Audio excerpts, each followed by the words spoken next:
البدع والأهواء، أهل البدع العقائدية وأهل البدع السياسية.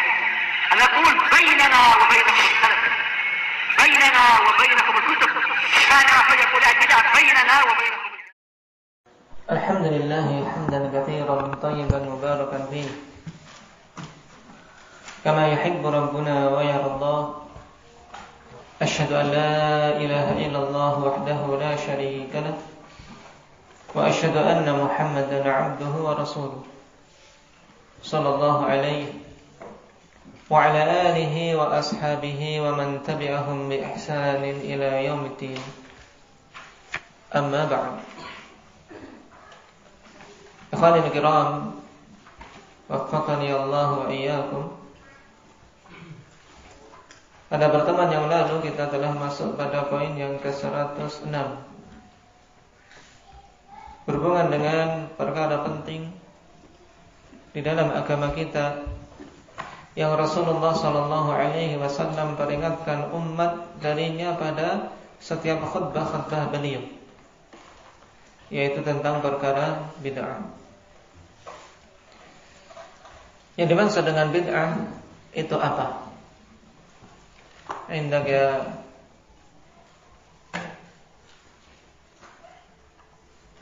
bal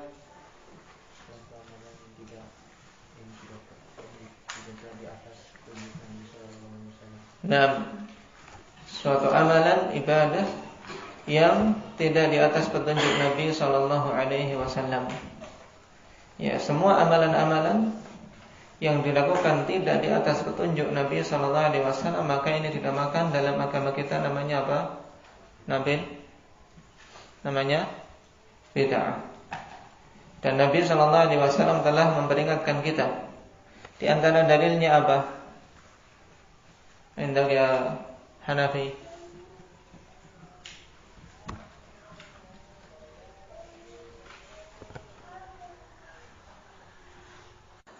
Hadis wa iyyakum wa muhdatsatil umur, maknanya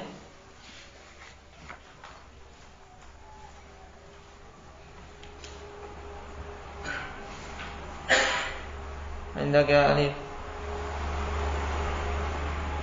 wa iyyakum wa muhdatsatil umur fa inna kulla muhdatsatin bid'ah wa kulla bid'atin dhalalah.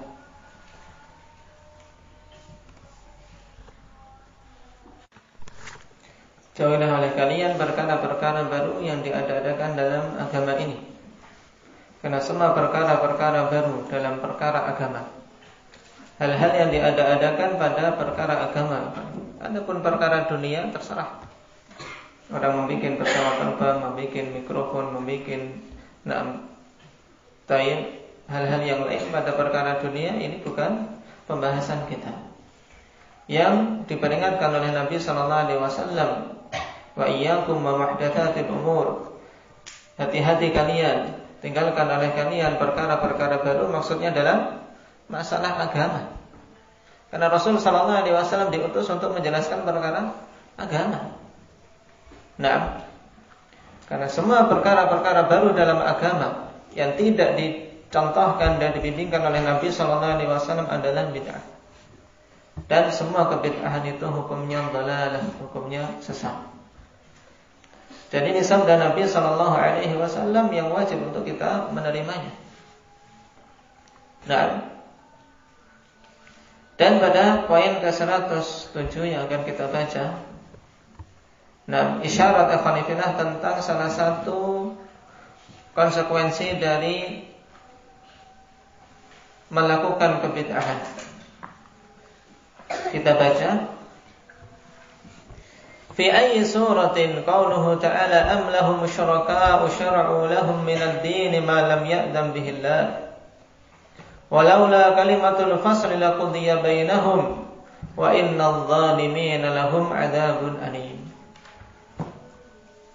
Di mana ayat ini? Wal jawab fi surat Asy-Syura, pada surat Asy-Syura. Pada poin yang ke-107 ini isyarat ikhwanifillah tentang salah satu konsekuensi dari melakukan kebid'ahan, yaitu bahwasanya seorang yang melakukan kebid'ahan berarti secara tidak langsung, mengaku atau tidak mengaku, dia telah apa? Telah menjadikan dirinya sebagai pembuat syariat. Nah, dia telah memposisikan diri sebagai sekutu bagi Allah Subhanahu wa taala dalam menetapkan syariat. Kenapa? Karena yang berhak menetapkan syariat adalah Allah. Yang kemudian Allah Subhanahu wa taala utus Rasulullah sallallahu alaihi wasallam untuk menyampaikan kepada umat. Kalau kemudian ada orang datang setelah Rasul sallallahu alaihi wasallam, dia mengadakan suatu perkara yang tidak dicontohkan, tidak dibimbingkan oleh Nabi sallallahu alaihi wasallam.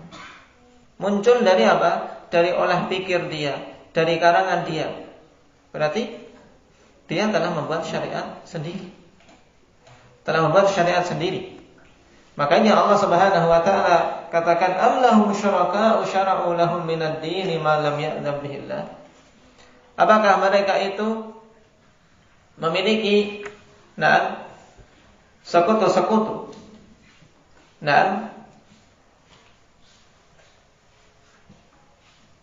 yang mensyariatkan bagi mereka perkara-perkara yang tidak diizinkan oleh Allah Subhanahu wa taala di dalam agama ini. Ini konsekuensi bid'ah yang fatal. Nah, diakui atau tidak diakui, memang apa? Seorang yang melakukan kebid'ahan, dia berarti telah mengada-adakan syariat yang baru. Oleh karena itu Imam Syafi'i rahimahullah ta'ala mengatakan man istahsana faqad syara'a. Dan ini perkataan masyhur dari beliau. Man istahsana faqad syara'a. Siapa saja yang menganggap suatu perkara itu baik hanya dengan sekedar perasaan diri. Oh, ini bagus, ayo kita adakan. Misalnya, orang-orang kafir mengadakan perayaan tahun baru. Orang-orang kafir meriah sekali merayakan tahun baru. Kita kaum muslim masa tahun baru kita sepi saja. Ayo kita adakan. Ini kan anggapan baik. Ya kan, anggapan baik. Ayo adakan pawai, adakan pengajian-pengajian di masjid dalam rangka memperingati tahun baru. Tidak sadar bahwasanya perkara itu, seandainya adalah kebaikan, tentunya orang yang lebih pertama kali melakukannya ya Rasul sallallahu alaihi wasallam, para sahabat, Umar, Utsman, Ali. Karena memang penetapan tahun Tayyib dengan usulan siapa dulu? Di zaman Umar bin Khattab radhiyallahu anhu. Mulai penetapan tarikh Islam dengan tarikh Hijri, yaitu pada zaman Umar. Disebabkan karena apa?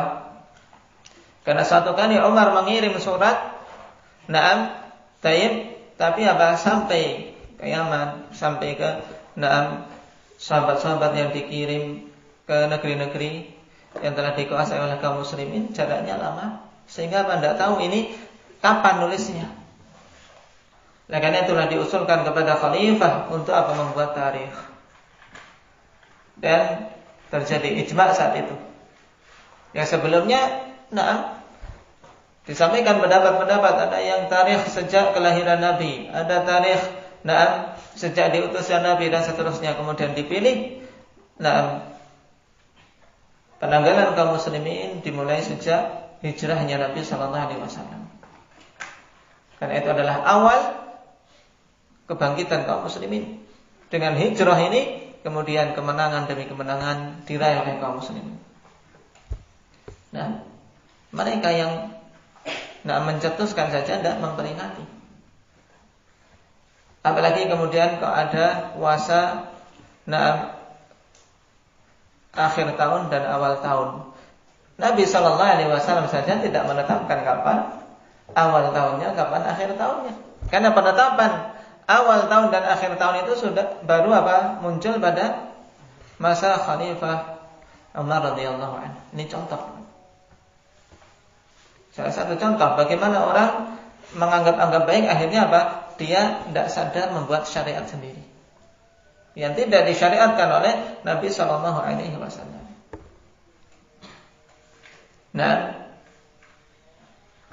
Oleh karena itulah Allah Subhanahu wa taala di akhir ayat ini hukumi mereka sebagai orang-orang yang zalim. Wa innadz zalimina lahum adzabun alim. Sesungguhnya orang-orang zalim itu bagi mereka azab yang pedih. Nah, jadi inti dari poin yang ke-107 hubungannya dengan masalah bid'ah apa? Bahwasanya seorang yang mengada-adakan kebid'ahan itu secara tidak sadar dia telah apa? Telah memposisikan diri sebagai pembuat syariat selain Allah Subhanahu wa taala. Ini fatal. Nah, oleh karena itulah tidak heran kalau Nabi SAW terus-menerus peringatkan kepada umat untuk jauhi perkara ini. Karena memang dampaknya sangat buruk. Bagaimana tidak seorang melakukan suatu perkara, dia menganggap itu sebagai ibadah. Padahal itu adalah perkara yang tidak dibolehkan. Sehingga sulit untuk bertobat. Ketika diingatkan, Pak, ini adalah perkara yang tidak diperbolehkan dalam Islam. Ini perkara bid'ah, ini perkara yang Nabi SAW memperingatkannya. Mesti akan apa? Ngeyel. Tidak mau. Ini sudah sejak dulu. Nah, pokoknya harus dilaksanakan. Sehingga sulit orang-orang yang terjatuh dalam kebid'ahan untuk bertobat, kecuali kalau dia betul-betul sadar dan mendapatkan taufik dari Allah Subhanahu wa taala. Nah, pertanyaan berikutnya, halil bid'atu syarrun wa dhalalah? Apakah kebid'ahan itu merupakan kejelekan dan kesesatan? Jawabannya tentunya apa? Jawabannya apa? Apa Yusuf? Iya, na'am, jelas. Kebid'ahan itu adalah apa? Kejelekan dan apa? Kesesatan. Dalilnya apa? Wa dalilu haditsu Al-Irbad bin Sariyah. Di sini harokatnya keliru di kasrah. Wa dalilu haditsul Irbad bin Sariyah radhiyallahu anhu al-mutaqaddim. Dalilnya adalah hadis Irbad bin Sariyah yang telah lewat. Di mana Rasul sallallahu alaihi wasallam katakan, wa iyyakum wa muhdatsatil umur fa inna kulla muhdatsatin bid'ah wa kulla bid'atin dhalalah. Menunjukkan apa jeleknya kebid'ahan. Karena Rasul sallallahu alaihi wasallam tidaklah akan memperingatkan umat untuk menjauhi perkara itu kecuali dari perkara yang buruk. Dan ini wajib kita yakini ya khanifillah. Semua perkara yang kita dilarang di dalam agama ini, kita harus yakin itu adalah perkara buruk. Walaupun hati kita condong. Nah, kalau itu ada larangan, maka kita yakini itu mesti ada keburukan padanya. Nah, khamar misalnya. Orang bagaimanapun menghias-hiasi khamar itu menghangatkan badan, membuat semangat mungkin. Nah, tipu daya syaitan. Tapi kita harus yakin sebagai seorang muslim itu adalah perkara yang buruk mesti. Karena perkara yang dilarang, diharamkan. Misal daging anjing. Daging anjing itu bikin semangat. Nah, panas dagingnya misalnya. Tapi kita yakin itu padanya adalah apa? Adalah keburukan. Mesti ada kemadharatan dan kerusakan. Itu wajib kita yakini. Nah, kalau seorang muslim yakin pada hal-hal yang dilarang oleh Allah Subhanahu wa taala dan Rasulnya padanya keburukan, ini hatinya akan apa? Semakin tenang dalam meninggalkannya. Makanya prinsip ini merupakan kaidah yang harus tertanam pada diri kita. Bahwasanya apa saja yang dilarang oleh Allah Subhanahu wa taala dan Rasulnya mesti padanya apa? Keburukan. Mesti adanya kemadharatan padanya. Nah, dan sebaliknya semua perkara yang diperintahkan mesti ada padanya apa? Masalah. Mesti ada padanya kebaikan.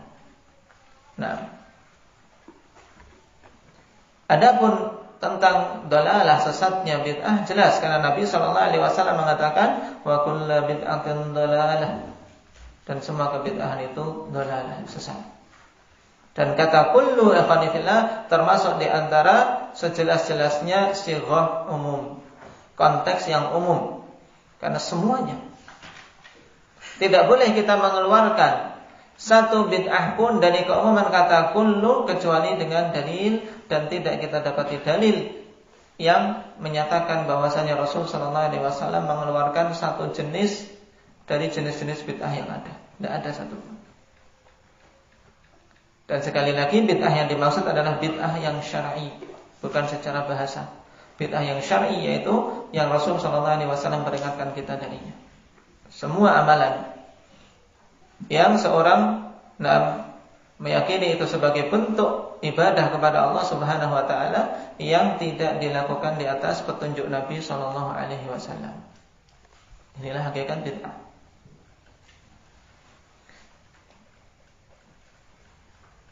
Poin berikutnya, halil bid'atu tuqbalu aw turad? Apakah kebid'ahan itu diterima atau ditolak? Nah, seorang yang melakukan amalan dengan amalan bid'ah, semangat alhamdulillah. Naam, taib, dengan amalan-amalan tapi bid'ah. Misalnya, puasa mutih misalnya. Puasa mutih. Semangat 1 bulan, setahun ini Masya Allah dia kuat sekali puasa mutih. Tapi tidak ada pahalanya, tertolak semuanya, tidak ada nilai pahala. Kenapa? Karena tidak dicontohkan oleh Nabi sallallahu alaihi wasallam. Yang namanya puasa, ia menahan dari makan dan minum dari terbitnya fajar sampai tenggelamnya matahari. Dan puasa wajib telah dijelaskan, serta puasa-puasa sunnah juga dijelaskan. Nah, oleh karena itulah tatkala seorang mengada-adakan jenis puasa tertentu, maka ini tertolak. Atau misalnya seorang mengkhususkan kalau malam Jumat dia akan sholat malam 100 rakaat. Mantap tidak? Mantap tidak, Pak? Mantap tidak? Tapi apa? Ada contoh dari Nabi tidak? Tidak ada. Sia-sia. 100 rakaat tapi sia-sia. Kenapa? Karena terjatuh dalam kebid'ahan. Karena Nabi SAW tidak pernah mengkhususkan malam Jumat dengan sholat tertentu. Bahkan datang larangan ya khanifillah. Jangan kalian mengkhususkan malam Jumat dan hari Jumat dengan puasa tertentu serta apa? Sholat tertentu. Jadi kan biasa memang sholat malam itu adalah setiap malam. Jangan dikhususkan hanya malam Jumat tok. Pokoknya malam Jumat semangat, selainnya tidur mendengkur. Nah, rutin dalam tiap malam. Dan pengkhususan malam-malam tertentu dengan ibadah tertentu butuh dalil. Kalau sampai kok mengkhususkan malam tertentu dan meyakini ada nilai keutamaan khusus padanya tanpa ada dalil ikhwanifillah, maka ini tertolak. Contohnya tadi, contoh jelas. Nah, jadi jangan kita katakan sholat kok dilarang. Bukan masalah sholatnya yang dilarang, tapi apa? Penyelisihan dia terhadap sunnah Nabi sallallahu alaihi wasallam, menyelisih bimbingan Nabi sallallahu alaihi wasallam. Seperti misalnya seorang kalau menentukan doa tertentu, dengan meyakini kalau dibaca dalam posisi ini punya keutamaan tersendiri, tapi tidak ada dalil. Misalnya kalau kita masuk kamar mandi kan jelas dalilnya apa? Doanya masuk kamar mandi hendak ya Abdullah.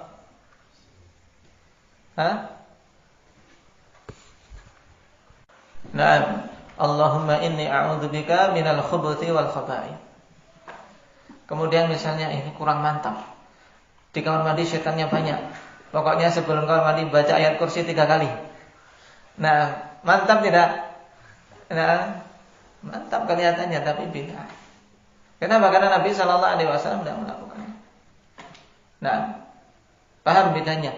Bukan baca ayat kursi boleh enggak? Boleh saja kalau kemudian dia sambil menunggu, dia murajaah baca karena antri misalnya. Tapi kalau mengkhususkan, kalau mau masuk kamar mandi baca ayat kursi 3 kali. Nah, insyaallah di dalam lancar. Misalnya. Ini enggak betul. Nah, ini contoh-contoh apa? Bagaimana kita bisa mengkategorikan ini bid'ah atau tidak. Seorang misalnya naik pohon kelapa. Naik pohon kelapa, baca bismillah. Boleh enggak? Boleh aja bismillah mengawali amalan-amalan. Cuman kemudian pokoknya kalau bapak nasihati anaknya karena tukang naik kelapa. Kamu kalau naik kelapa biar enggak jatuh. Baca salawat 100 kali. Kemudian baca Al-Fatihah 10 kali. Iya, enggak jatuh. Kenapa enggak naik-naik?